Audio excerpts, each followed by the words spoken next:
பகனிக்கு கோபம் கொண்டு பார்ப்புகழும் பழனியிலே ஆண்டியன கோலம் கொண்டவன்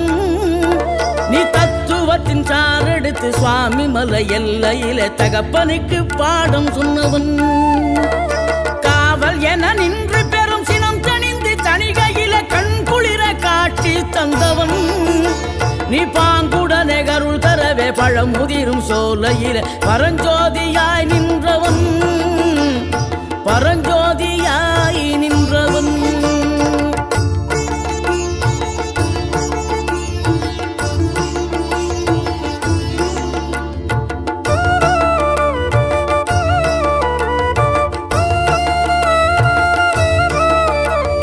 கருணை மனம் கமழும் அந்த அருணகிரி தமிழில் மனம் மகிழ்ந்தாடி நின்ற முருகன்